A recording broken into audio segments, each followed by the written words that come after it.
하나님과 동행하는 새로운 아침입니다. 우리가 오늘을 살아갈 수 있는 이유는 지치지 않으시고 신실하게 찾아오시는 우리 주님의 사랑 때문입니다. 우리의 어떠함과 상관없이 주시고자 하는 주님의 은혜가 오늘을 살아가게 하십니다. 함께 묵상하는 말씀으로 하나님의 깊은 사랑과 은혜를 경험하는 오늘이 되기를 소망합니다. 오늘 우리에게 주시는 하나님의 말씀은 열왕기상 20장 13절에서 22절까지입니다. 우리 다 함께 읽겠습니다. 그때 예언자 한 사람이 이스라엘 왕 아합에게 와서 말하였다. 나 주가 말한다. 내가 이렇게 큰 군대를 본 적이 있느냐? 그러나 내가 오늘 그들을 내 손에 넘겨줄 것이니 너는 내가 주인인 줄 알게 될 것이다. 아합이 물었다. 진 앞에는 누가 섭니까? 예언자가 대답하였다. 주님께서 말씀하시기를 지방 장관들의 젊은 부하들을 앞세우라고 하셨습니다. 그러자 아합은 다시 물었다. 누가 총지휘를 합니까? 그 예언자가 대답하였다. 임금님이십니다. 그래서 아합이 지방 장관들의 젊은 부하들을 점검하여 보니 그들은 모두 232명이었다. 그런 다음에 그가 이스라엘 군대를 모두 점검하여 보니 모두 7,000명이었다. 정오가 되자 아합의 군대가 공격을 시작하였다. 그때 베나닷은 자기를 돕는 지방 영주 32명과 함께 막사에서 술에 취해 있었다. 지방 장관들의 젊은 부하들이 먼저 공격을 시작하였다. 베나닷의 정찰병들이 베나닷에게 적군들이 사마리아 성에서 나오고 있다고 보고하였다. 보고를 받은 베나닷은 그들이 화친을 하러 나왔더라도 사로잡고 싸움을 하러 나왔더라도 사로잡으라고 명령하였다. 그러나 지방 장관의 젊은 부하들과 그들을 뒤따르는 군대는 이미 성읍 바깥으로 나와서 저마다 닥치는 대로 베나닷의 군대를 무찔렀다. 그래서 시리아 군인들은 다 도망하였고 이스라엘 군대가 그들을 추격하였다. 시리아 왕 베나닷도 기병들과 함께 말을 타고 도망하였다. 이렇게 해서 이스라엘 왕은 첫 싸움에서 많은 말과 병거를 격파하고 시리아 군대를 크게 무찔렀다. 그 예언자가 다시 이스라엘 왕에게 와서 이렇게 말하였다. 임금님께서는 힘을 키우시고 앞으로 하셔야 할 일이 무엇인지를 생각해 두십시오. 내년에 시리아 임금이 다시 임금님을 치려고 올라올 것입니다. 질문을 하나 드리면서 말씀을 시작해 보려고 합니다. 하나님은 어떤 사람을 사용하실까요? 보통 우리가 이러한 질문을 듣게 되면 떠올리게 되는 몇 가지 이미지가 있습니다. 신실한 사람, 또 하나님의 일에 열심히 있는 사람, 또 어떤 일이든 잘 해낼 수 있는 지혜로운 사람, 이런 종류의 사람들을 머리에 떠올리게 되죠. 이러한 기준으로 하나님의 일을 할 수 있는 사람과 또 그렇지 않은 사람을 구분하게 돼요. 그렇다면 왜 우리 삶에서 이런 생각과 기준이 반복되는 것일까요? 그 이유는 우리가 하나님에 대해 잘 알지 못하기 때문입니다. 주님이 어떤 성품과 또 어떤 속성을 가지고 계시는지, 그리고 그 성품으로 우리를 어떻게 대하기를 원하시는지를 우리가 잘 모르기 때문이에요. 제가 처음에 드린 질문 자체가 잘못된 것이죠. 하나님은 어떤 사람을 사용하실까요? 아니죠. 이 질문 자체가 잘못되었어요. 하나님은요, 모든 사람을 사용하십니다. 그 전에 하나님은 모든 사람이 하나님의 마음을, 그리고 그분의 성품이 어떠한지를 알기를 원하신다는 거예요. 그래서 그 따뜻한 사랑의 하나님께 돌아오기를 원하십니다. 하나님의 영역으로 우리의 삶이 들어오기를 원하시는 것이죠. 오늘 본문이요, 그 사실을 증명하고 있습니다. 우리가 계속해서 열왕기상을 통해 아합 왕에 대해 들여다보고 있죠. 역사서에서 등장하는 가장 비열하고 또 악한 왕을 하나님께서 지금 어떻게 대하시는지를 오늘 본문이 기록하고 있어요. 오늘 첫 구절인 본문 13절을 보시면 그때라고 시작을 합니다. 그때는 어떤 때였을까요? 우리가 어제 보았죠.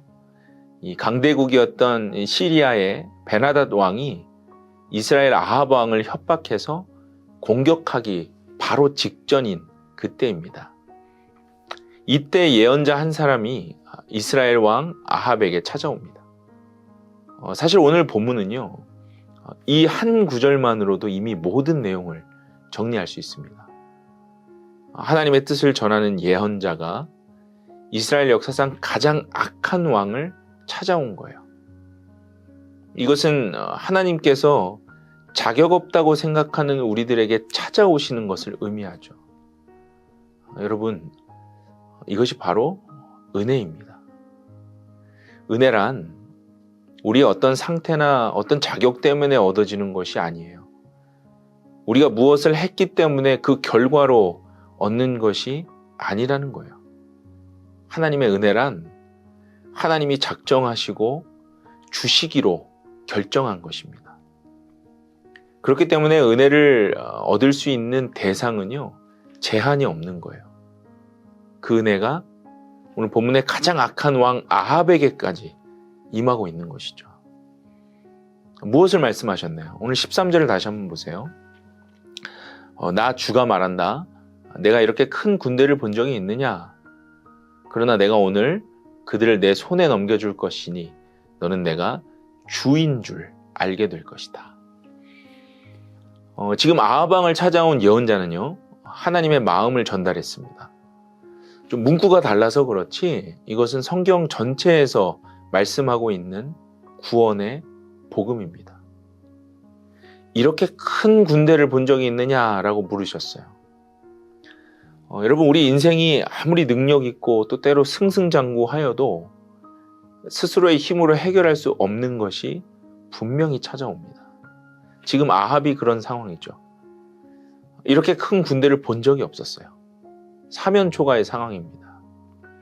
그 상황을 하나님이 해결할 것이라고 말씀하세요. 그런데 그렇게 하시는 목적이 무엇입니까? 너는 내가 주인 줄 알게 될 것이다. 바로 하나님이 어떤 분이신지를 그에게 알게 하시기 위함이었어요. 하나님을 찾기는커녕 오히려 핍박하던 아합에게 먼저 찾아오셔서 하나님이 어떤 분이신지를 알려주시고 다시 하나님의 사람으로 돌아오기를 원하시는 그 구원의 메시지가 지금 선포된 것이죠. 여러분, 이것이 하나님의 마음입니다. 어떤 죄된 마음을 품고 살아가든 상관없는 거예요. 하나님 앞에 부끄러운 모습일지라도 주님은 어떤 방법과 또 어떤 방식으로든 우리의 삶에 매일 개입하시고 찾아오십니다. 중요한 것은 우리가 그 찾아오심에 대해 어떻게 반응하고 있는가겠죠. 아합 왕은요, 예언자에게 반응했습니다. 그러나 이것이 하나님의 은혜에 감동하여서 반응한 것일까요? 아닌 것 같아요.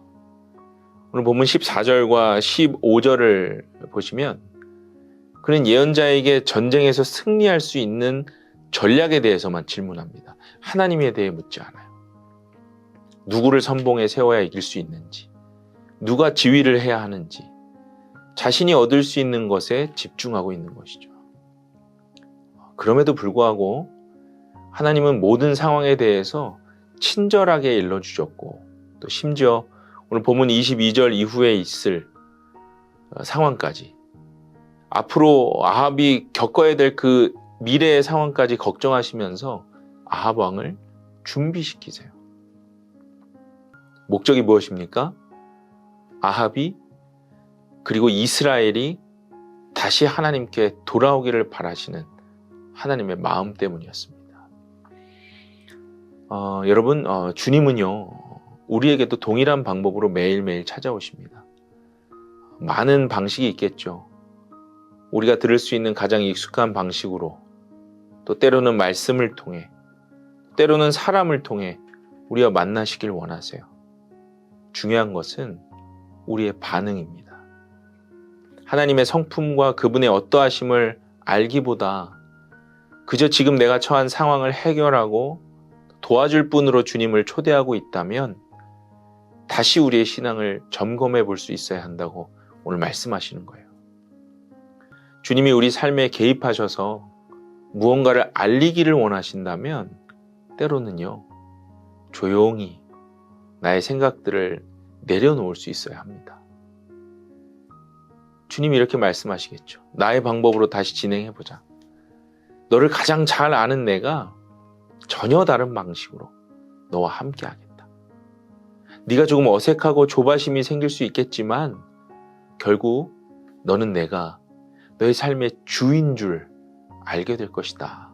말씀하실 거예요. 오늘 말씀을 다시 한번 깊이 묵상하시면서 가장 먼저 하나님의 마음을 알아가기를 힘쓰시기를 바랍니다. 눈앞에 놓인 상황보다 전혀 다른 방식으로 일을 해나가실 수 있는 우리 주님께 초점을 맞추시고 하나님이 내 삶의 주님이 되시도록 그 주시는 은혜를 마음껏 누리시기를 바랍니다. 우리 주님은요, 우리의 어떠한 모습도 사랑하시고 또 이해하십니다. 기도하겠습니다. 사랑의 주님, 늘 먼저 찾아오셔서 우리에게 기회를 주시고 은혜가 무엇인지에 대해서 친히 보여주심에 감사합니다. 현재 우리의 모습이나 우리의 상황, 또 나의 어떠함으로 그 은혜가 변동되지 않음을 말씀하여 주시니 감사합니다.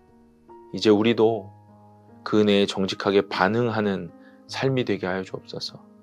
일방적으로 받고 그것이 내 것인 것처럼 누리고 끝나는 것이 아니라 그 은혜를 누린 사람으로서의 소명이 무엇인지를 더 깊이 깨달아가는 우리의 삶이 되게 하여 주옵소서.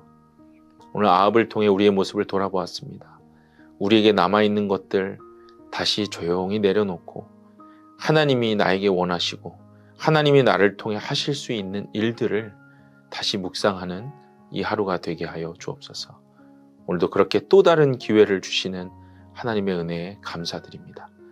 살아계신 예수님의 이름으로 간절히 기도드립니다. 아멘.